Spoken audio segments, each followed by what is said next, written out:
Hi, this is Brendan Davis from Bedrock Games and the Bedrock Blog, and I'm here with Joel Clark for another episode of Wuxia Workshop.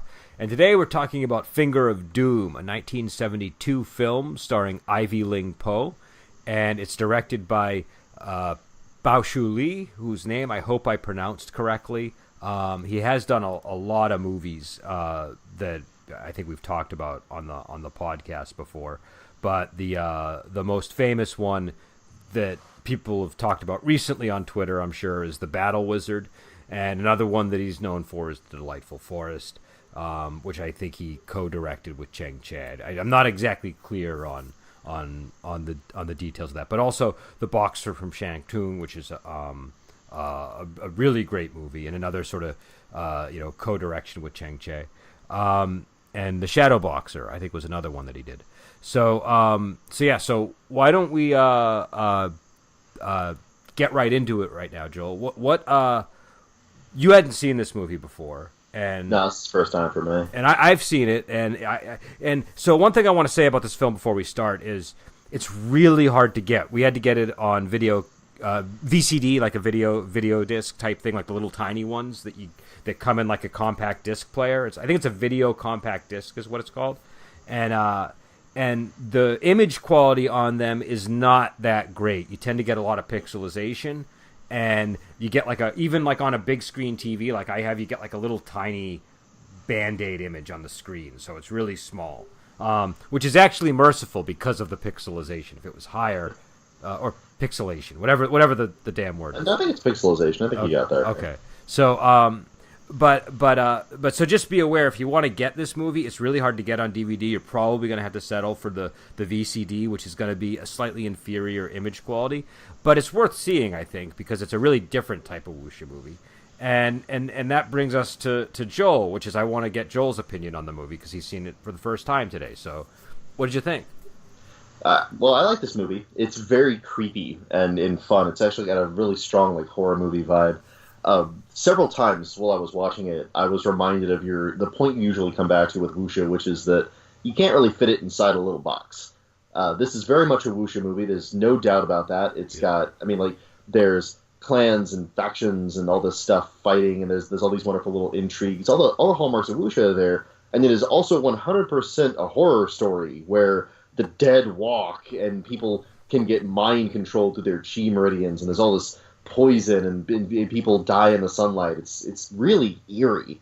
So I enjoyed this movie quite a bit. It's really a fun little movie. And one of the things that struck me about it really strongly was this is a very patient movie. This movie circles you like a tiger the whole time. You just you got this feeling of apprehension waiting for the strike to happen. So that was really cool. They really drew this one out like a knife, which made it really tense and kind of unsettling to watch. Mm. Yeah, no, and so it's a very interesting movie. Like Joel said, it's shot like a horror movie, right? It's got kind of like a Hammer Studios vibe to it, or even a Universal vibe at times. It just has that really sort of classic atmospheric horror movie filmed on a set type look to it, and that works really well with Shaw Brothers. I mean, there are other movies that are more indicative of that. There's even a co-production with Hammer Studios at one point, but this one, it feels like it's inspired by a lot of those kind of films, and that does get us, I think, the main sort of topic that we're probably going to talk about today, which is just how porous wuxia can be, and I think that's really true of any genre because. And this is something that we've talked about a lot in the program, but today I particularly want to talk about it. And we are going to talk about Finger of Doom on Friday as well on Wuxia Weekend. So we'll have plenty of time to talk more about the plot and stuff as well. But I think that liberates you and me to talk more about topics like this and gaming and things as well, in addition to the plot. But I feel like with wuxia, and I know I've said this a lot, that people really want to get a pure sort of, they want to sort of distill wuxia into like a pure form. Do you know what I mean? When they're like, presenting a game, or when they're when they're talking about it, or whatever. And I feel like that's kind of the worst thing you can do to any genre at all. You know what I mean? Like genres wither and die when they don't have enough outside oxygen coming into them, right? Because if you, at a certain point, all of the tropes in the genre get done to death, and it just becomes boring because you know exactly what's going to happen. And you know what I mean? There's like a 5 or 10 year window where a genre can sort of remain the same for about 5 or 10 years, and then it has to change or die, right? Because it just becomes dull. And it doesn't have to mean radical change. It doesn't have to mean that they like upturn everything so that it's like the anti version of the genre itself. But you have to allow these external influences to come in, and this is a movie where you see a lot of that. You see sort of how seamlessly the horror elements are woven into the Wuxia story in a way that doesn't make it become not Wuxia. Do you know what I mean? It still remains a Wuxia tale, because it still has to abide by the Wuxia rules. It's just that they're bringing in these other things. So I don't know. Did you any thoughts on that or any? Oh yeah, plenty. I'm trying to break the habit of interrupting you constantly, so I'm listening a little bit. I'm trying to break the habit of speaking constantly because I feel like I speak a lot, so go ahead. We need like a gong. Your talk time is over now. No, anyway, so thoughts about this, which definitely earmark the gong idea, by the way. I'll make a note. We could you know what we could do? We can get a little gong sound that people can. Oh man, we should. Yeah, gong sound. We'll put Dion in charge of it because I feel like she would be the most responsible user of the gong. Okay, so my thoughts on it. First of all, yeah, I think we both agree that this is both a horror movie and a wuxia movie. And one of the things about that I think that is interesting is that there's a strong argument from a purist perspective of it being either. If you wanted to say this is a horror movie where they practice kung fu, that would be a true statement about it, just as much as you could say this is a wuxia movie where there's horror elements that just infuse the whole thing. So that's really neat. There's a really almost perfect balance of those elements because they never leave the tropes of wuxia. They never really go all the way into the supernatural with it. They stay within the boundaries of the supernatural that the tropes of wuxia allow for. Yeah, the vampires in the movie, or the undead.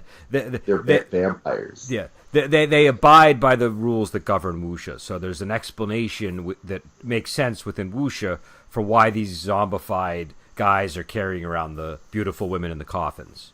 Yes, and there's a reason they're in the coffins, and that's also explained within the way the supernatural elements of wuxia work really nicely. Also, important note, structurally in this movie, we as the audience don't get that explanation until almost the very end of the movie. So it gets to be this creepy, mysterious thing all the way through, which actually reminded me a lot of Detective D when we were watching it. Detective D does that too, where you're really uncertain about the horror elements, and then Detective D kind of Scooby-Doos them in the last couple of scenes, and he's like, oh-ho!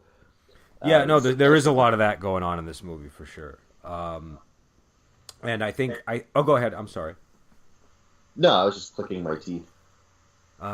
So let's ask. Well, number one, we probably should kind of talk a little bit about the plot before we, so people know what's going on.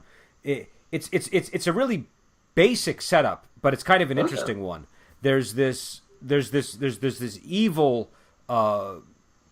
This evil figure in the martial world. I'll probably mispronounce her name, but I think it was Kung Sun Mao Nung. Is that right? Does that sound correct?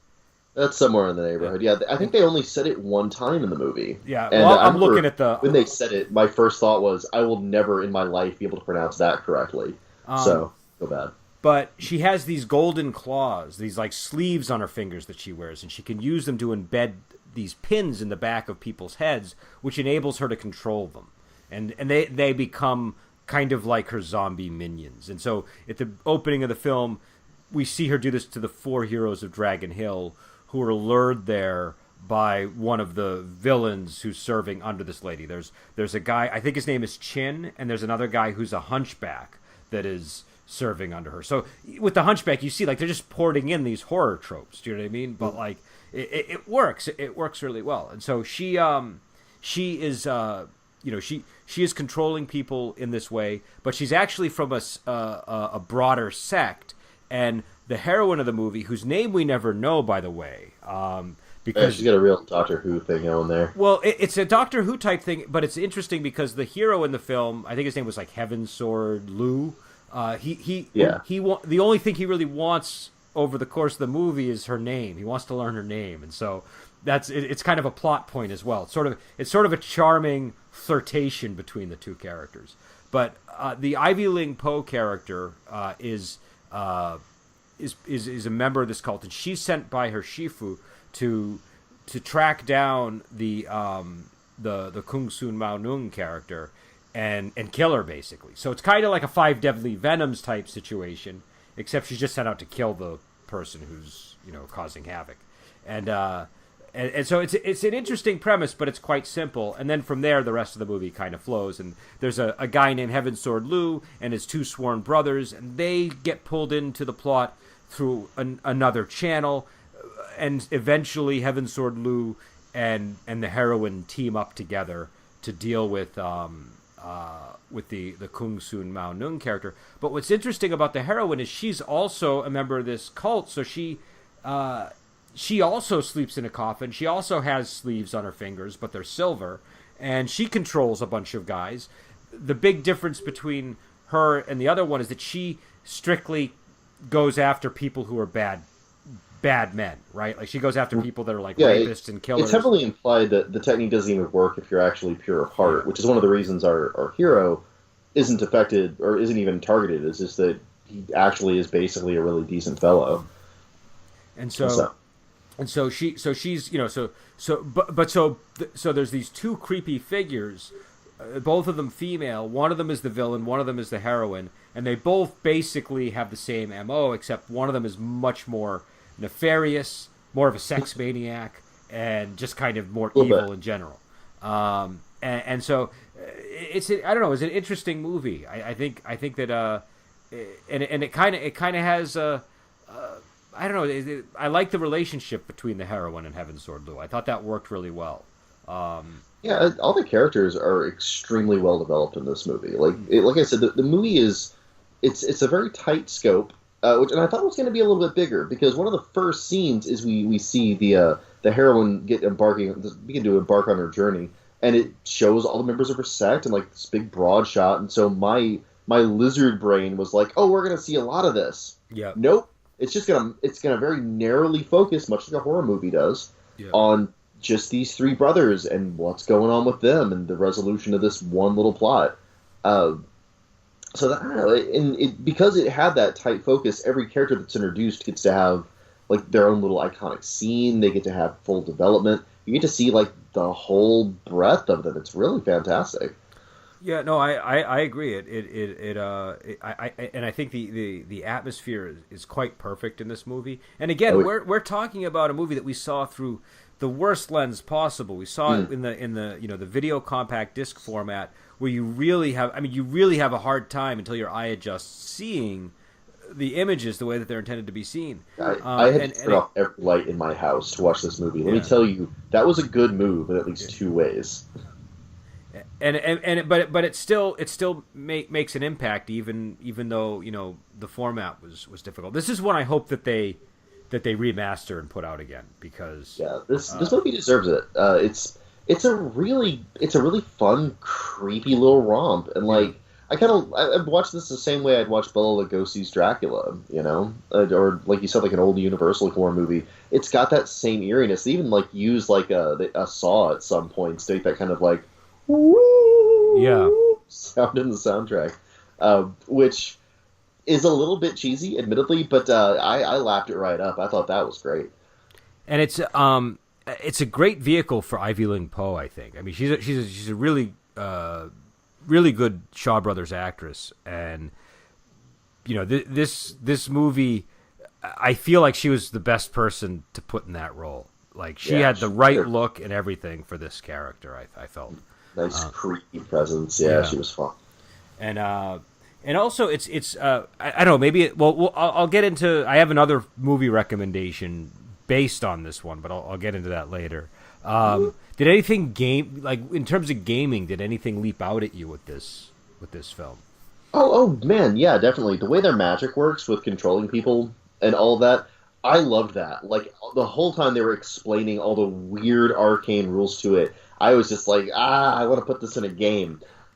Because I love that, because whenever you put something that's really, in this case in the movie, it was so powerful, it kind of defined the whole narrative, right? Yeah. When you put something like that in front of the players, their initial shock with it, when they don't really know anything about it, is like, how are we going to deal with this thing? This is so powerful, this crazy magic thing. Yeah. But whenever they start to learn about the different rules and what have you, I like to see when my players do the same thing the characters did in this movie, which is they have that scene where they're kind of sitting down, like, talking about it and comparing notes about how her powers work, and they make a little plan of action for how to deal with her. And I love whenever they treat the final encounters like a puzzle encounter. Like, they've got to think of different little advantages and little moves and counter moves because of the arcane way this magic works. That is, like, that is beautiful game stuff right there. No, in fact, I did that. I had a player watch this movie, and he immediately wanted these abilities. And so I was working on a book called Lady 87, The Sons of Lady 87, and I put together a similar type of thing with its own ground rules and sort of an evil master who's in charge of the organization, and it works really well. And I think the thing that made it in the movie that you could easily translate into a game to get an ability like this so that it's not overpowered is the whole limitation placed on it with the day and night thing. Do you know what I mean? That was a really easy way for me to kind of create some amount of balance in the with the character. So, I changed how that worked, but it was still an effective tool on the balance end. Yeah, that actually reminds me. In one of the older D&D books, I think it might be the first AD&D Player's Handbook, or it might be the DMG. Gygax goes on this little screed about how you have to keep time in a game, or else you can't really run it effectively. Mm-hmm. And that's recently been turned into this meme where it's insane to think like that. Mm-hmm. But what he was talking about then, and it's something that's important to keep in mind as game masters now, is that, like, creatures, especially ones like vampires, they're extremely powerful in their element, but part of the way you face them as players is getting them out of their element, Like, their plan to fight her all night until it was turning into dawn was a good one that would work in game, if and only if you were actually, like, counting how the time was passing in game. Like, otherwise it's just the GM fiating when the sun rises, which is then handing you a victory. I just have a question. What's the meme? I don't think I've seen this meme, so I don't know what the it turns up in the traditional games forum and 4chan once in a while. I will occasionally go there whenever I'm feeling masochistic or whenever I want to plug something. Uh-huh. Yeah, TG. And it's just that. It's the quote where he's talking about how a game can't be meaningful if you don't keep time records, and then it's them just asking, like, basically a bait question, like, what did he mean by this? With the implication that it's stupid to even talk about it, because it's dumb to keep time like that. Okay, I don't think I understand. So, I can understand critiquing the concept. I don't understand how asking what did he mean by that is a weighty criticism of the concept. Brendan. You need to understand the concept of bait before you really get into that. Okay, the concept of bait. Basically, most people that make huge volumes of threads on a thing like TG, anything on 4chan or anything like that, when you get to talk anonymously, they don't make a thread to talk about it or critique it or anything. They make a thread to enjoy other people arguing about it. It's called a bait thread. It's just like fishing bait. Okay. And so you put out something like that, and there's really two ways of looking at it in general terms in the gaming community. There are those who don't feel that way because they feel like the GM should be the one narrating what time it is, and it should be linked to whether it's dramatically appropriate for something to happen, not whether or not something would actually tactfully happen. And that's a fine and fair approach. And of course the other extreme approach of that is people who are, like me, a touch more anal retentive and do track the time passage because I like the strategic element of that. I think that adds a lot to a game. And those are both completely reasonable ways to approach a role-playing game. You can do either. And as a matter of fact, I think both of us probably have. I bet pretty much everyone has. I tend to shift. I tend to shift between the two, actually, depending on the type of... Strange Tales of Song Ling is much more about... It's much more... It's in someone's mind, right? It's almost like this nightmare But universe that exists. even within that, I was just editing one of the adventures in it, and there's a timeline, where you do have to keep track of some time just to sort of make sense of the timeline, right? Like, Yeah. so. But yeah, I think also when it comes to like the whole keeping track of 20-minute blocks or hour blocks or whatever it is you're dividing it up for with exploration and stuff, that can be very helpful because it's the thing that stops spamming in RPGs. Do you know what I mean? It's the thing that makes spamming more difficult to do.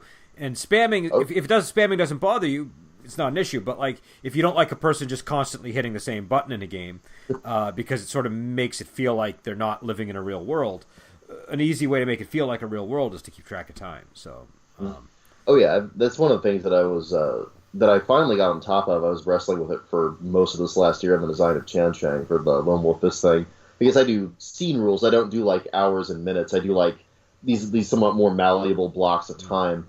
And a thing I kept dealing with was like in the slower scenes, there's nothing that keeps you from just rolling over and over and over again until you get the highest possible result on your dice and just taking that. And I really went back to the way that the D20 systems did it back in the day, 3rd edition and 3.5, where the assumption was that if there wasn't really anything that kept you from doing that, you just could. It just took a certain amount of time. Yeah. And that actually helped out. That was like the first step on my little journey to making that function in this game.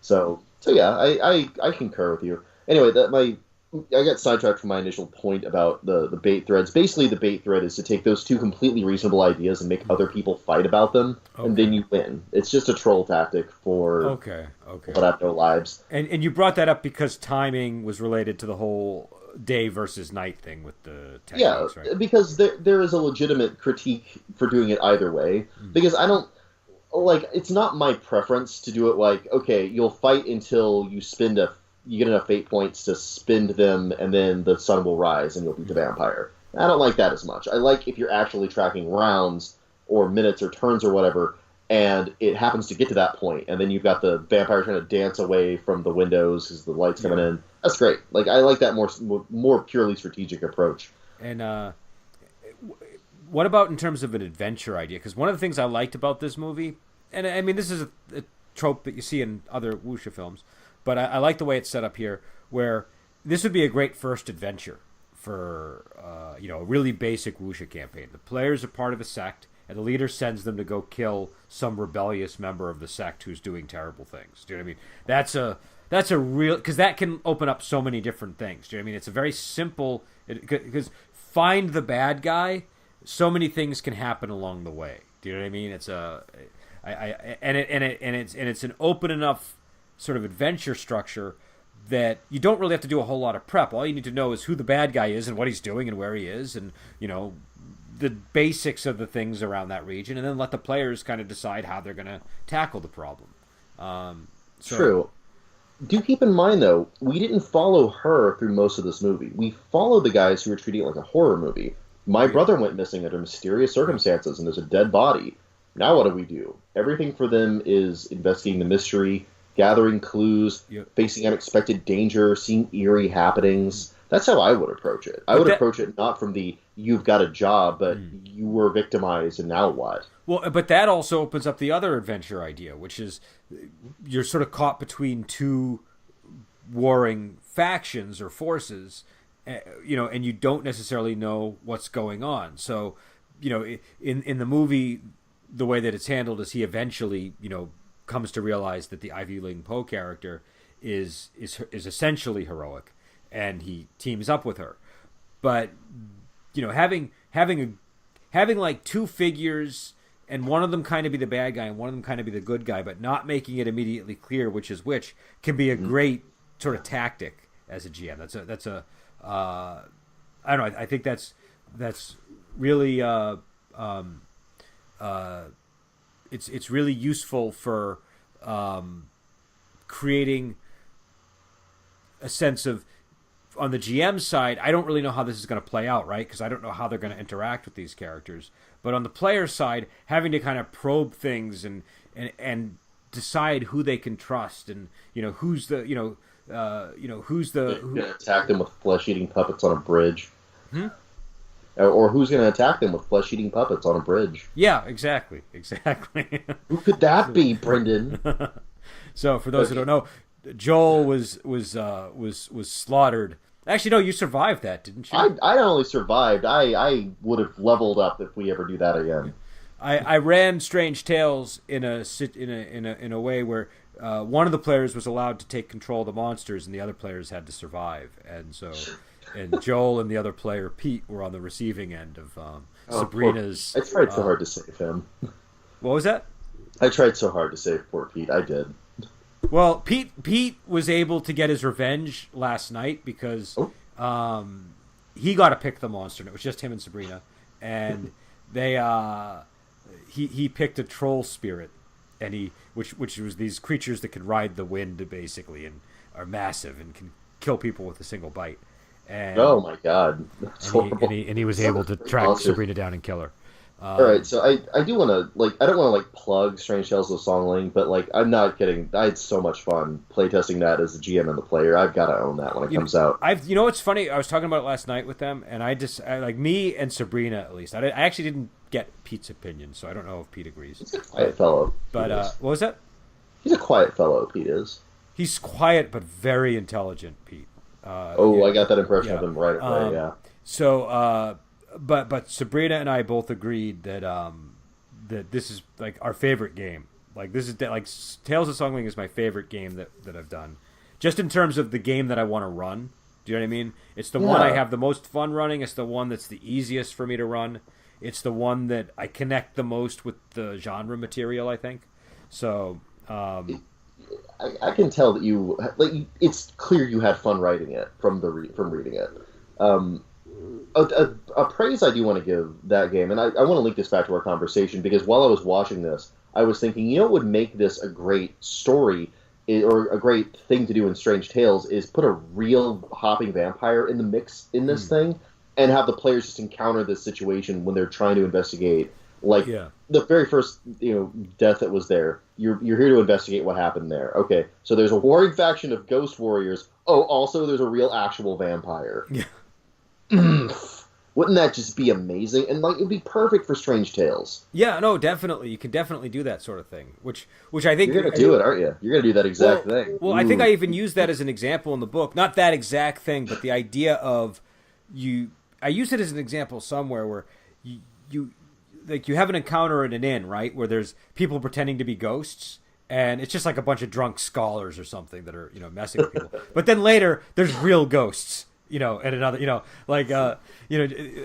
want to overdo that sort of thing, but every once in a while, that kind of move can be entertaining. Yeah, it can be. We've watched a lot of eerie, creepy Wuxia stuff lately that I've been really enjoying. Well, I like creepy Wuxia stuff, and that's why I want to try to find a way to make it possible for you to see a film called Intimate Confessions of a Chinese Courtesan, which, again, the title is, I think, misleading. It is definitely, it gets into the realm of the erotic for sure, but it's a Choi Yuen movie, and it's a really well made film. And the thing that's kind of cool about it is it's a very similar theme to this film, where the for the lack of a better word, the villainess in that movie, she's depicted visually as a vampire as the movie progresses more and more. She's not literally a vampire, but the staging, the costuming, the gestures that she makes, she keeps invoking this image of vampirism over the course of the movie. And it's really effective. It's one of the most effective things I've seen done in a wuxia movie like that doesn't actually include real vampires. Do you know what I mean? And I always think of this movie when I'm watching that one, because they're kind of covering similar ground. I've got to watch it now, man. That sounds cool. Can you do that in games, by the way, where you change your description of a character that the players are familiar with as the game goes on, as something's happening to them? Have you ever done that? I don't know if I have. I don't think I have, but that sounds like a good technique to use. Oh, it's cool. Well, the thing about it is that because you're describing something you've already described to them, you have to, it immediately draws attention to the differences in a way that it wouldn't necessarily in real life. I think in real life, differences can be much more subtle than that, but they become much more obvious if you're literally telling players, look at what changed over and over. So you've got to be careful with it.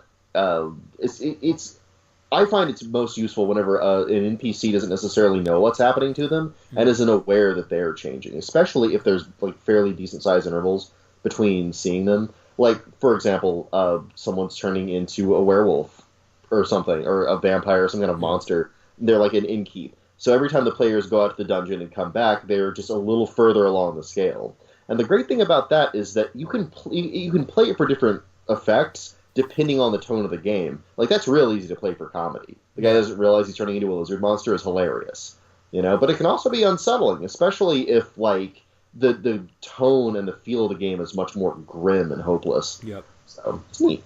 Well, and stuff that I can say from this movie that really work well is stuff that I've run in the Lady 87 campaign, where having these kinds of minions really is it's a really creepy way to introduce a character. Do you know what I mean? Yeah, if you have somebody like being, you know, I didn't have them get carried around on coffins, but I had this sort of Doom disciple type thing going on, and I you see it in a lot of movies. Like there's always these characters that kind of look vaguely zombie like in a lot of these films, especially Choi Yuen movies. The thing I like about this one though is there's a real clear explanation of what's going on with those guys. You know what I mean? So it gives them a creepiness, but it also creates tactical options for players. Do you know what I mean? Because the whole thing with the pins in the back of the head, like in the movie, the villainess ends because she has similar types of disciples. She pulls the pins out of Ivy Ling Poe's minions' necks and puts her own pins in there, and then is able to control them in a surprise attack. So it's also nice to see a bad guy that has a very similar power set to one of the what would be effectively a player here. Yeah, that doesn't happen enough in RPGs, but it's real cool when it does. Yeah, no, that definitely is another part of it, and also having them have the same power, but the one that's more powerful operates with slightly different rules. Do you know what I mean? That was cool too. Yeah, and also requires like going to the depths a little bit more, going to sort of more extremes. You know, it's again, this is a film. It's got a lot of different ideas you can sort of take and bring to the game table, but I think the all of the parts from it that I've sort of tried to incorporate, I found very effective. And so I don't know. Is there anything else in the movie that you would think would be good in a gaming context? Oh man, there was just a lot of little things. Like I like that their powers had that restriction during the daytime. I used to run Vampire a lot back in the day, and I actually ran it over several editions too. I really liked Vampire. And one of the cool things that happened in one of my games was that one of the characters, instead of playing a vampire, played a ghoul, so they got to be awake during the day and the night. And it really highlighted just how fragile the vampires are outside of their element. Yeah. That was really neat. It's neat whenever player characters have like these weird and difficult restrictions that they have to live with. Because it's the other half of the whole puzzle monster thing is now we have a tactical puzzle about making this character function. Yeah. I think that's nifty. Well, and I think the other interesting thing about it is it allows you to have a threat where the characters can be defeated and become these minions of the master, but there's still a possibility that they might be able to return to their normal state. Do you know what I mean? You can kind of if you don't want to have a guy who's just going to go around killing player characters, but you want them to be terrifying, this would be a good option. Because that's a good option, you know, so I think it works well in that respect. My ears turn there, Brendan. That's actually a really cool idea. I may just have to put that in Tianshang. Put that in Lone Wolf Fist somewhere. That is a sick, cool little power. And I also you know what I'm going to send you? I'll send you the I have the Sect of the Martial World book, the Relentless. I think it was called the Relentless Corpse Sect, something like that. They have similar types of minions in that one. I'll send that to you to give you some examples of how I've used it at least. Yeah, gimme. I still want to I still want to sit down and play out some of the stuff you have sent me. Like I still have House of Paper Shadows that I've unfortunately not been able to play test yet. I read the whole thing and it's got my gears turning. I've been really excited to actually try the thing out. I just haven't been able to yet. One of these days we'll have to do something where we gamify things. Do you know what I mean? And we can like alternate between Tiancheng and Ogre Gate or something. Because I think they've got some DNA in common. I've noted from playing Ogre Gate, so that's cool. Yeah, I mean, I still need to play. I haven't played Lone Wolf Fist at all, but I've read through Tiancheng, and it's a very interesting take on everything. And the combats are really the star of the show with it, which is one of the hallmarks of the system that I inherited was that the actual combats took a long time, and they had a lot of interesting and unexpected depth and strategy to them, which makes it really a joy to play.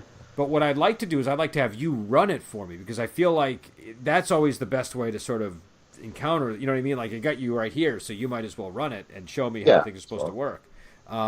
Should.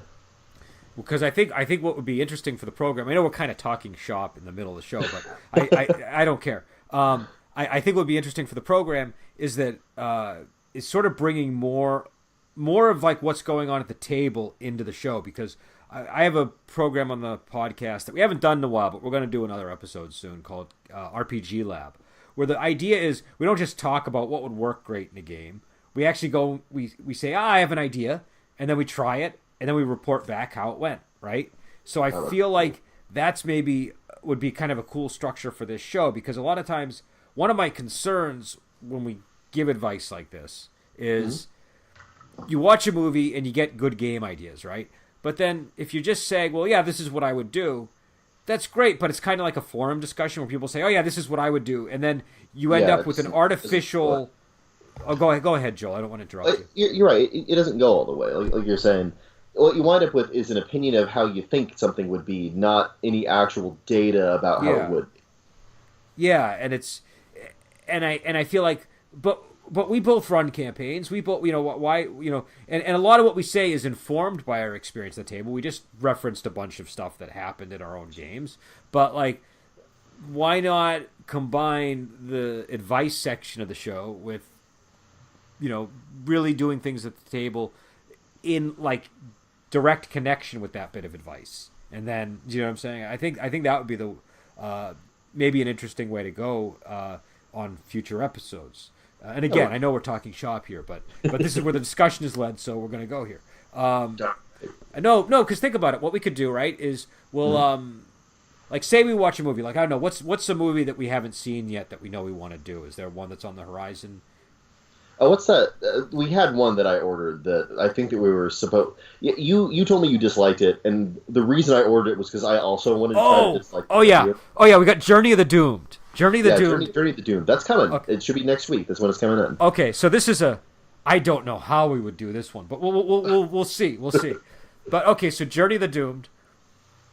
See, that's an interesting example because we specifically chose it because it's one that I think is a bad movie. The thinking behind it was we found movies that we both like, and we found movies where one of us has a strong positive and one has a strong negative opinion, but we've yet to have one we both hate. And my hope is that this is that one. So I don't know, maybe what we could do... Okay, here's a possibility. Does a bad movie produce a good game? Do you know what I mean? You know what I mean? Like, is what's bad for cinema good for gaming?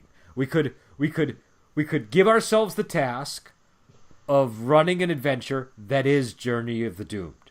Do you know what I mean? It's got all the trappings of Journey of the Doomed. And then see how it goes. You turn a bad movie into a good game. Or do they share in common that if they are flawed in their conception, that they are doomed? That's a fascinating hypothesis. I think that we could do that, and what that would enable us to do is we watch the movie. Then after watching the movie, one of us runs a game based on the film, and then and the other person would have to be a player in the game as well. I think in order to get a full report, we would need both perspectives. And then when we do the show, we have a lot of stuff to talk about, including the movie, but also, how things go. I don't know. I think that's what we should probably try to do next time. Sounds really cool. Oh my god! But hopefully we get more reasons to hate this movie because I really want to hate it. It's weird to go into a movie knowing that you want to dislike it, but sometimes you watch The Room. On paper, there's a lot to like about the movie, but in reality, I just it just fumbled. Kara Hoy is in it. What is it? There's rampant sex and nudity, which usually is like a draw for people. Do you know what I mean? There's all kinds of crazy gonzo elements. It's got like all the stuff that would normally get people into the theater, right? But it just kind of comes off as, I mean, I guess this wouldn't be a surprising conclusion based on what I just said, but it comes off as very tacky. Do you know what I mean? And normally, though, in like Wuxia, when those ingredients come together, they don't feel tacky to me in this way. Do you know what I mean? This movie feels very tacky the way that it's done. This kitsch. It just, I don't know. It felt like, you know what the real crime of it is? I think it just felt kind of phoned in. That's sort of how it felt to me. Oh, that's poor. That's a terrible thing to have to say about anything, though. That it feels like, let's just phone it in. I mean, who knows? Maybe we'll watch it and I'll have a revelation about it, and I'll be like, no, this was really a great movie. But I don't think so. I think, I think there'll be plenty of material for us to draw on for a game either way. So, because I watched it when I was on that kick where I was watching all of the Gonzo movies. You know what I mean? Like Holy Flame of the Martial World, Buddha Palm, Battle Wizard, all those kind of films. Battle Wizard's one we have. Battle Wizard, by the way. Yeah, let's put that on the docket. That sounds cool. Battle Wizard is one a lot of people like, and I just didn't gravitate to for some reason. It's a good movie. I'm not going to complain about it. It just didn't excite me the way Buddha Palm excited me for some reason. Buddha Palm was cool. But I think that's just a very personal thing. Yeah, so I mean, that's another one. I mean, I guess since we're talking about the show, what are some of the other movies that we've been sort of kicking around that we might do? Do we have, any other films coming down that we want to be thinking about in these terms? I would really like to check out Kung Fu Hustle too. Like I've actually seen that prior to even meeting you, and I really enjoyed that movie. Okay, so that'll be easy because just like we're doing Finger of Doom on Wuxia Weekend this Friday, we're also doing Kung Fu Hustle next Friday. So I believe Kung Fu Hustle is available on Netflix right now. I actually own that movie. That's one of the few that I actually I own it too, and I even have like an unsealed Blu-ray of it as well. But it's available on all the streaming services. Huh? I don't know what a Blu-ray would offer over the DVD, really. Well, here's why I would get a Blu-ray. I have a TV that is what is it, like the 4K or whatever the hell they are, like the next step of HD TV, right?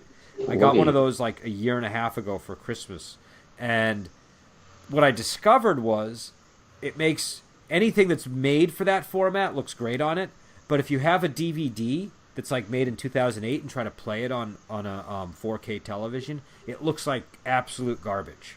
So I was actually wishing I had my old TV, because then when I go to watch my old Choi Yuen DVDs, they look terrible and they shouldn't. So now I'm trying to get as much of them as I can on Blu-ray, because Blu-ray looks fine on this kind of TV. So I do like having my Blu-ray player. I'm glad that you talked me into it so I can watch Chinese Ghost Story. Even if all of the money and time invested in Chinese Ghost Story was the only... If that was like a one-of-a-kind disc, I needed to spend all that money and time just to watch that one, I think it probably still would have been worth it. I will say... Really Chinese Ghost Story. The Blu-rays that I've been getting for these movies have generally been really good. Maybe that's just because we're just getting the first waves of them now, so like, I mean, I guess it's been going on for a few years now at least, but we're still sort of getting that first wave of them issuing them, so they're kind of, number one, picking a lot of good movies, but also they tend to be really good transfers and all that stuff. But I just watched a Blu-ray of A Moment of Romance for the last Wuxia Weekend episode, and it looked unbelievable. Do you know what I mean? I had it on DVD, and the DVD looked fine, but this looked like I could see the grains on the film. Do you know what I mean? I felt like I was in a movie theater watching it. Wow. Yeah, it was that good. And so is one of the times I don't mind seeing the grains is when you're watching it on Blu-ray and you're reminded that it's still actually a film. Yeah, there's a certain charm to that I really enjoy. Well, I mean, it's one of those things where like you know how like they don't really do movies, and I know this is a tangent, but when you go to the theater now, they don't actually have film in the projector anymore. It's all digital and stuff, right? Yeah, And 100% digital. and so the last time I went to see a movie, I saw Bohemian Rhapsody for the second time, and they assign seats now also, which I don't like. Like before, they didn't assign seats, but now suddenly they assign seats. So, No, I bet he doesn't do that. You can just sit wherever. well, but the problem is people that aren't even at the theater already bought their tickets online. So we had to sit in like the very front row, like literally, like the one where your neck is cranked back and all that, right? But the thing that I discovered sitting in that seat is that when the projector started, I could see all these little dots on the screen because of the digital projecting that was going on. And then once the movie started, I could not stop looking at those dots. I couldn't unsee them once I had seen them. So yeah, it's like when you get really close to one of those old TVs and you can see the little dots. Well, you can see the screen. You can see the screen in the old TV, right? Like the old what are they called? The old tube TVs. I forget the exact name. Cathode ray tubes. Yeah. That's that's what I had growing up, and I remember I used to always. That's what I would do. I would go up close to the screen, and I would periodically be reminded what garbage the technology was. Do you know what I mean? Because it's once you see it, it's kind of hard to not see it, and then you have to walk back a little bit and see if you can still see the screen, and it's sort of annoying.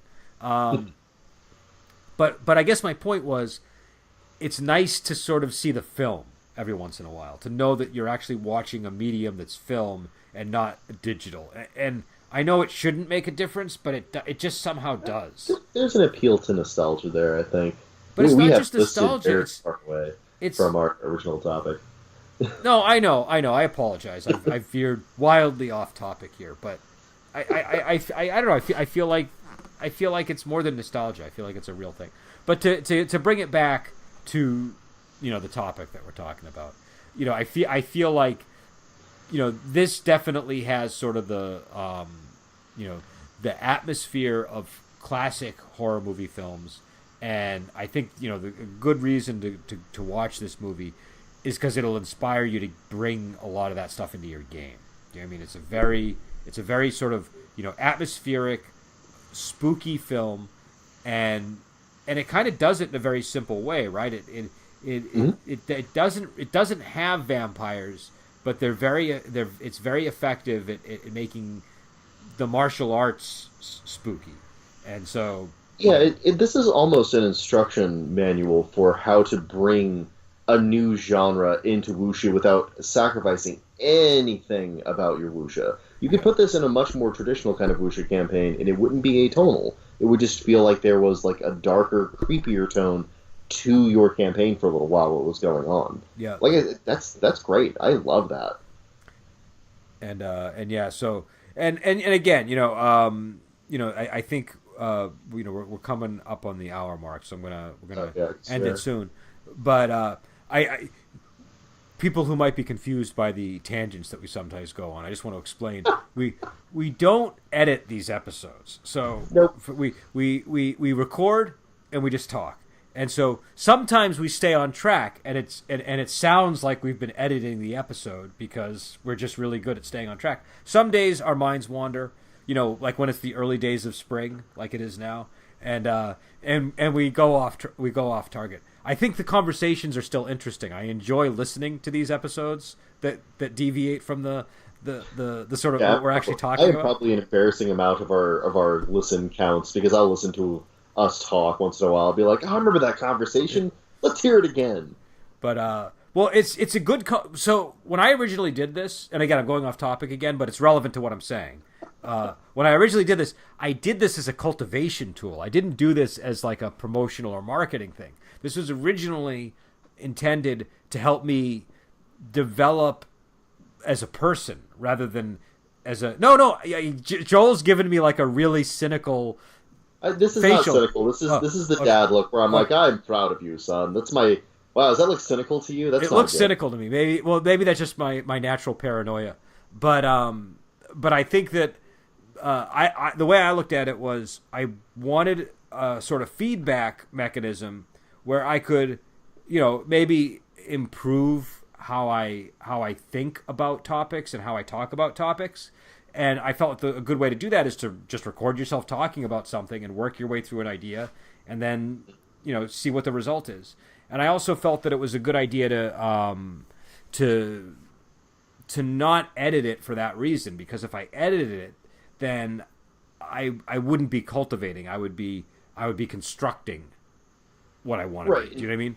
So the initial idea behind this was never to make it really into like a consumable product. I think it's kind of become that, which is nice. Yeah. But that's because it's performed its original function, which was to kind of help us focus and bore down on ideas and discuss them in detail and depth, and really like look at different angles, which I think is one of the things that I always love about doing this program with you, is that you'll always give me some idea that, like, for a new way of looking at something, that it really it teaches me something. That's really wonderful. And I'd like to think that our audience, as pitiful as it is, especially in the wake of Google Plus collapsing, I would like to think that they go on that journey with us, you know. Our numbers aren't that bad, actually. We do have an audience, but what happened was the Google Plus thing on April 1st, that made it harder to reach people, because we relied on a lot of venues on Google Plus for posting links. We were on other social media too, and it's not like it was a majority of the audience, but it was like a fifth or a fourth. And so as soon as that went down, the numbers went down by a fifth or a fourth. So, which we're slowly sort of working to rebuild that, but the loss of Google Plus definitely had a big impact on things. I'm staggered that they did it on April 1st. Oh, that's a totally Google thing to do, I think. I just... Man. Well, you know what it is? I don't think that... maybe they did, but I don't think they realized like how many communities had grown up in that environment. And for a lot of people, it was like, man, like, what are we going to do now? You know what I mean? Because not just from the perspective of posting links to our podcast, but I mean, like, there was a thriving Wuxia community there that I was part of. I was a part of all different kinds of gaming.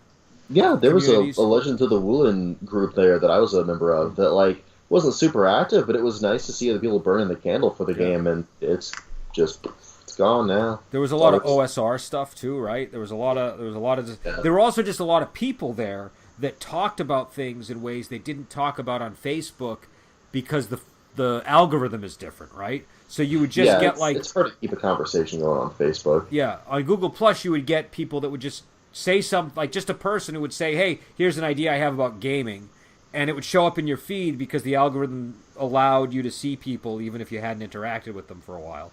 And I saw it pop up in my Gmail, which I check my Gmail every day. Of course, it's my business Gmail, so that was great. Yeah, and there's just nothing like that anymore. Yeah, no, and I mean, you kind of get it on Facebook. I feel like Facebook is more prone to arguments than Google Plus was. I don't know why. It is, yeah. People get vociferous there. I've not had that happen much in the Tian Shang Facebook page. Everyone's been really polite there, but like I see it, and I see a lot of like, because there's a lot of like admins who run a page on Facebook. There's a lot of like little baronies and like little Napoleons who will get really uppity if you don't post there regularly, but you're a member there. And it's just like, what, dude? You have a Facebook page. You're not important. None of us are. I'm not gonna. What do you want me to post in your silly little group to justify my membership here? That's annoying. Yeah, no, I don't know. I mean, but the point is, we've lost a lot of numbers due to Google Plus going down. So. So that is definitely a thing. But I think I don't know. We don't edit the show, and there is a reason for that. I want if I meet somebody who's listening to the show. Apparent than now. What was that? So it's never been more apparent than now. No, it's very apparent this episode. I would agree. But I would maintain that no matter where we go, the conversation remains somewhat interesting. I think that's the.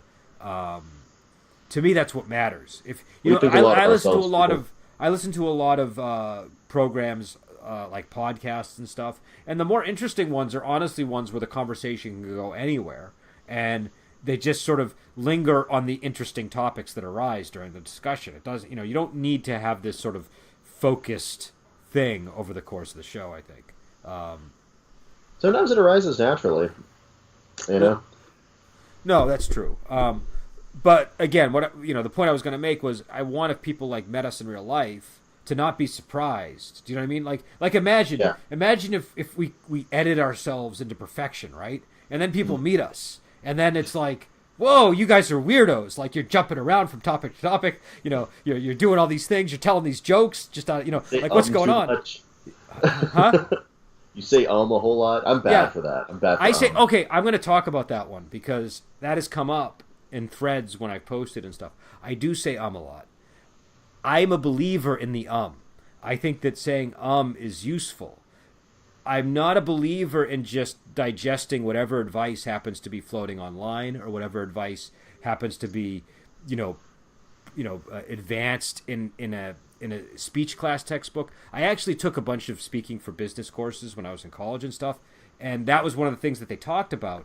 But there's also the fact that when you're speaking, the is where you're thinking, right? Like when you say it's because you're thinking, and it's a pause to denote consideration, and it's an entirely arbitrary thing that we've decided is bad but silence is good, right? Because I could just replace my ums with silence. That wouldn't take me long. That would like invite me to like engage with what you just said when obviously the idea wasn't totally formed yet. And just having that awkward silence isn't fun to listen to, so you got to do something there. No, yeah, so I believe that are fine. We need to have a second soundbite idea. We need to have that sound of swords hitting each other and ringing instead of ums. Like, we'll just have silence there, and we'll just like go and hire an editor and be like, okay, put the sword ringing sound. That would be sound of me thinking. But then you'd have this annoying clash of swords sound every time I say I think the is just. You learn from that, Brendan. No, I'm sorry. No, but the is preferable. I mean, look, and this isn't a political statement. But like Barack Obama used to say all the time, right? Like that was his, and he was considered a very good public speaker, right? Like people that didn't like him would attack him for the because they need something to attack him for. Just like if you don't like Bush, you'll attack him for things. Or you don't like whatever. People say he sounded smug because he said and I'm like, I'm in trouble. Well, I don't know. I just think is fine. I think like is what people do when they're thinking in real conversation, and I think deliberately inserting a pause is basically no different than saying if I was saying like all the time, I could see it like I just did. Like is a sort of annoying thing for cultural reasons. Do you know what I mean? We sort of associate it with I do one that's really associated with my generation, which is called up talking, which is where you say a statement but it kind of sounds like a question. I've never understood that. That to me has been something I don't like, and I do it sometimes too, but like only because I've absorbed whatever's in the air these days. But stupid generation pioneered that crap. Thanks, guys. I can't stop doing it. What's the purpose of that? Why would you phrase a statement as a question? I don't actually know. I do it whenever like I'm not entirely certain of what I'm saying. So I could say that sentence again and say, why aren't you I'm not entirely certain of what I'm saying? Like that. But doesn't it weakens what you're saying considerely, right? It makes it sound like an idiot, and I do it all the time. Like I don't know. I mean, maybe I might need to see examples of it because I know I've heard people do it, and I've heard like if I'm listening to like public radio or something, they've had segments on what is it called? Up talking? Is that it? Up talking. What's the other one? Vocal fry and up talking are two things that apparently have been big and. A lot of them are coming from the way we communicate on the internet, because I've seen a lot of like I'm on Twitter now, so I see a lot of tweets which are a statement with a question mark afterwards, and I'm like, you're up talking in text, dude. Come on, you can do better than that. You can communicate more clearly, and it's almost like a backhanded compliment where you're saying something different than what you're saying, and I really wish you would just be straightforward. People who are texting that. I think it's fine for generations to have their own ways of doing things, right? Like my generation. That makes me want to throttle whoever tweeted it. I hate that. But like what I think is more annoying is when people from the generation above start imitating the younger. Do you know what I mean? Like I think that's cute. You think that's? I think that's the most annoying thing in the world. Like when I see somebody from my generation use a phrase like "my dude," right? It bothers me. Do you know? It bothers me tremendously.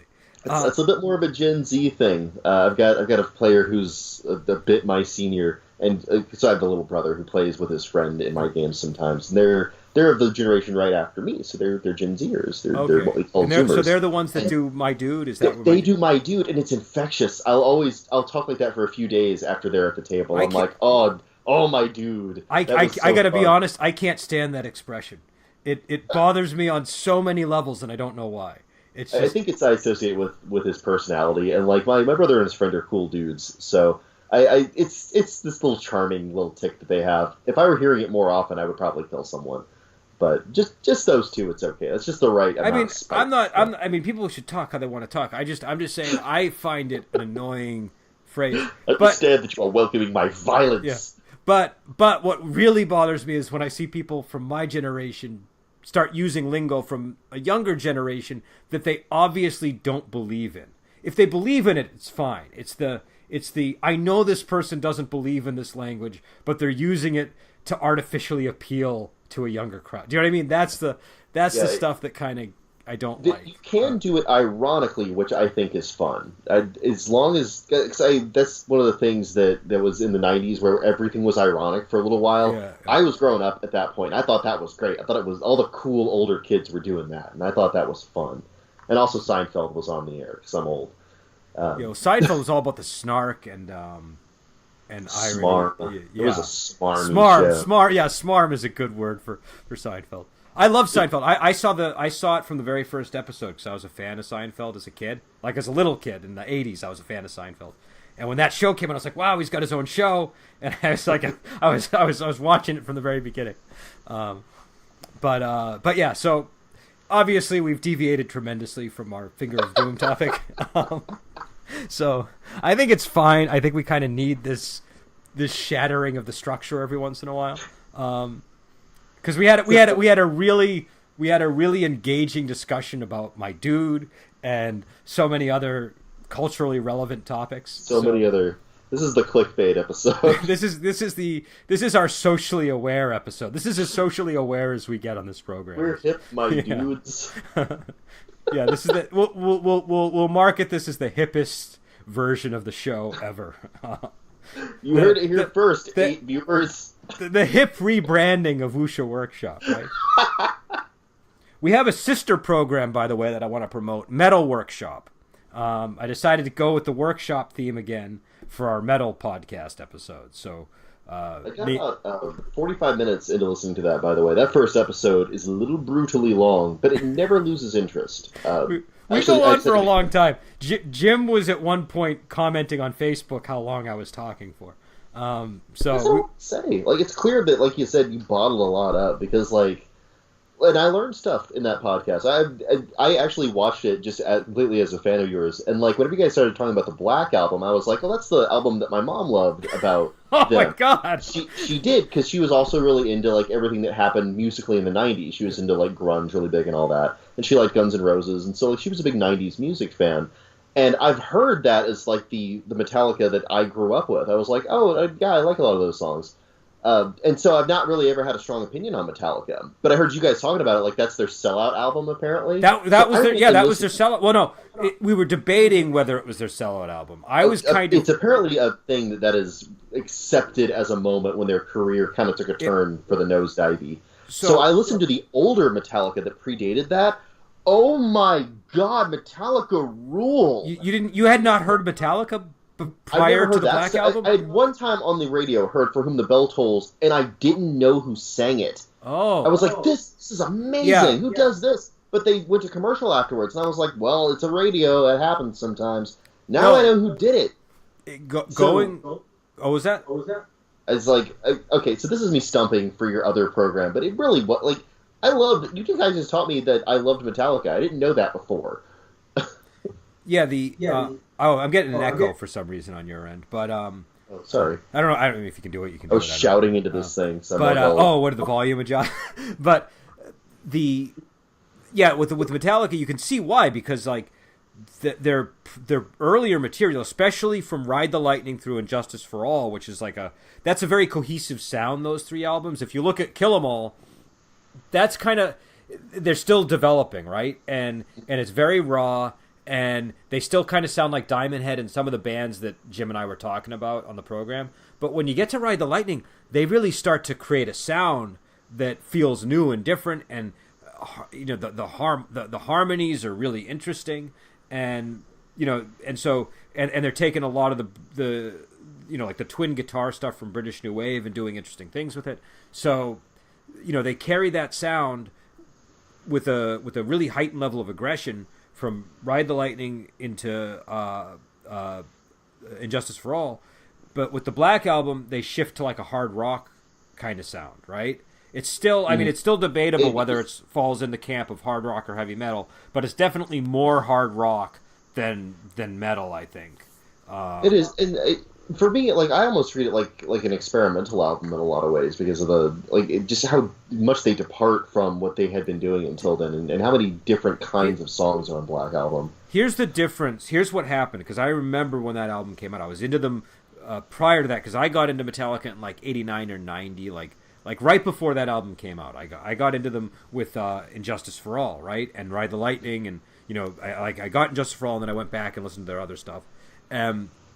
When that and prior to that, anybody that listened to Metallica kind of looked and acted like me. They were like skinny guys that maybe played an instrument. Do you know what I mean? It was sort of like metalheads were into them. All of a sudden, when the Black Album came out, I would walk by the weight room where like all the football players and stuff were working out, and you'd hear the Black Album being played. Do you know what I mean? Yeah. And so that was a major. It's not a big deal outside of that atmosphere, but to us, it was like, oh my God, the football players are listening to Metallica now. Do you know what I mean? It was so it wasn't just that. It wasn't just the sound change. It was also that the song, that the audience was migrating into these places where people that listen to metal you didn't generally feel like going into the weight room if you listened to metal. Do you know what I mean? Like you weren't part of that crowd usually. So that's why I think there was such a strong response to all that. But I like the Black Album. I was actually making the argument that I thought they deserved a chance to shift sound after establishing a sound in metal and doing it so well for 3 albums. And, right, because otherwise you're the Red Hot Chili Peppers and you never change. Yeah. And you don't do that. And the Black Album actually was a really good album, I thought. I thought it wasn't a thrash metal album, but it was a really good album. I think it was still kind of on the cusp of metal, but it was, again, it had more of a hard rock sensibility to it. But it worked for their style. What didn't work was in the 90s when Metallica shifted again with Load into territory that just didn't match James Hetfield's voice, in my opinion. Do you know what I mean? Yeah. I feel like it just wasn't... I made the point in the podcast, but like metal is always in danger of sounding like Muppets. Do you know what I mean? And if yeah, you I take remember you leading with that, and I immediately got an image of like Animal from the Muppet Band, and I was like, "Oh my God, he's right." No, it's true. I never thought of that before. It's true. It's a good way of characterizing it. It's very subtle because a lot of metal bands can get a groove and it sounds fine. A lot of metal bands can get a funky note in there or like a southern vibe and it sounds fine. Danzig is he's kind of more in punk, but like he's somebody that I would say is sort of like a good example of how to do sort of a southern style of rock and metal that sounds good, right? Because his voice sounds kind of like Elvis or that sort of a more crooner style of singer, right? Yeah, it's got I think you're right. There's some kind of melody to the voice that's very particular to the southern style of singing. But James Hetfield, when he does it, it doesn't sound like a good incarnation of southern rock. It sounds like somebody's making fun of southern rock, or like, do you know what I mean? It's like a parody. It's southern rock. I think like Creedence Clearwater Revival or someone like that. And again, there's a particular way that you sing. The vocals in Creedence are extremely specific. Like you can't do that with different vocals almost. You have to have very, very kind of, So the second you get a guy who's almost like the voice of metal in a lot of ways, like him and like you said, Ozzy Osbourne's the guy who's kind of the voice of metal. But like, and Halford was another one we put in there. But like you get someone like that singing it, and you're right, it's so discordant it sounds like a parody. Yeah, and also it's because of the guttural nature of it. They already sound Muppet-like, and it's the evil that's tethering them. Do you know what I mean? Like metal always is supposed to be kind of dark and evil, right? Like that's sort of where its aesthetic center lies. And if you got Ozzy Osbourne, if you literally had a purple Muppet doing Ozzy Osbourne's vocals, it would not be discordant even the slightest. He sounds like a cartoon. Yeah. You're right. It's about the attitude that metal has that allows it to get away with those weird risks. So once you start making it more, I don't know, like the stuff Load was going for, it just, I don't know, it just falls apart for me. It just doesn't sound right. Something sounds way off. And a lot of metal, by the way, in the 90s sounded that way, because a lot of metal was trying to emulate the grunge thing that was going on. Yeah, in the 90s, I would listen to grunge. There was a lot of good grunge bands. Obviously, there's Bush and Pearl Jam. And I was a militant non-grunge guy in the 90s, like all the way up to about 98. You can be as wrong as you want, Brendan. That's fine. I wasn't wrong. I was right. This is now the episode where Brendan was wrong. You're going to market it that way. No. So here's what I'll say. I eventually came around to it because I eventually started dating somebody who was really into grunge stuff in like the late 90s. And I opened my mind. Do you know what I mean? But it was a dividing line because all the stuff that I liked went away when grunge came around. Do you know what I mean? And all the bands that I did like that remained were like throwing everything they could at the wall to see what stuck, and like so much of it was crap, right? So there was such an apocalypse of music in the late 90s. And I was a little kid when that stuff was going on, but the last good music I remember listening to was stuff like REM, and then the new millennium just started eking into it, and like there's not been a lot of good music. You know what's funny? I actually was thankful for the new, like when things start, like when the 90s stuff died down, that's when I was actually kind of thankful, because I actually don't mind. I listen to pop music. I don't mind pop music. Like it's just in the sphere of rock and stuff. I was just not a grunge fan, and so but grunge kind of died. What, in like 96 or something? Yeah, it didn't last very long. Yeah, like it grew up around Nirvana and Pearl Jam and guys like that, and then as soon as the Nirvana fell apart, as I recall, Kurt Cobain died, and then like as soon as like Pearl Jam started shifting styles, then there really wasn't much left of grunge. Well, and also, I remember there was like a swing move. Like there was swing, and then there was ska, or I don't know, maybe it was a reverse. Yeah, ska popped up for a while. What the hell happened there? Well, I think what happened was they were just trying to find the next big wave because grunge was so huge, and they didn't know what to do, and so they were throwing all these different things out there. But by the time 2000 rolled around, I was already starting to get a little bit old, right? Like, not old. I was like in my 20s, but I was just starting to I was starting to mellow and listen more to pop or crotchety old 20-year-old. Yeah, so you get to that point where you stop taking music so seriously as an element of your identity, and your tastes weren't improving. Well, no. So here's what I should say: when I was young, I was a musician, right? I was in a band. I played guitar, and I had a guitar teacher, and the guitar teacher was very good at getting me to sort of break through and listen to different things. And so he started me out listening to me to classical and stuff like that. And so I was always listening to other types of music, but pop was sort of off limits. Grunge was kind of off limits because of the cultural lines between metal and those styles. But eventually, you just kind of realize that it's sort of a stupid thing. Like I'm not listening to this because there isn't a sufficient amount of distorted guitar. Is a really stupid reason to not listen to something. Well, when you start putting lines down like that, you realize how silly that you're acting. But anyway, I think this is a good point to mention that if you're enjoying this podcast, you should go listen to the other one because it's this for 2 hours. Yeah, I would agree with what Joel says. It's me, and it's Jim Pinto who's got even stronger opinions than me on these kind of topics. So also has a really nice voice, for the record. It's really fun to listen to. Jim has a very good voice for these kinds of shows. I've been listening to Jim. He's on the Grumpy Old Gamer podcast now, but I've been listening to him since the GMS podcast days, and that's definitely the case with him. He's got a. You know what this is? This is our sellout episode. We're selling out. This is great. Look at all this other stuff we're doing. Give us your money. So anyways, on that note, I guess I'll sign off now before we go into some other unexpected topic. But this is what happens when we don't edit. This is the beauty of not editing a show, is it can go in any direction, and we covered about 8 different things over the course of this show. So like a pair of bosses. So if you want a more focused discussion of Finger of Doom, you will be able to get one on Friday when we do Wuxia Weekend, because Dion will definitely keep us focused. So these shows are my time to just kind of veer off in any old direction I want to go. But Fridays we're usually a little more disciplined. So join us on Friday. Join us next time when me and Joel talk about Journey of the Doomed. And I promise you that is going to be a very focused discussion, because you cannot watch Journey of the Doomed and talk about anything but Journey of the Doomed, I think. It's going to be the Wuxia the room. It's going to happen. I'm all on board.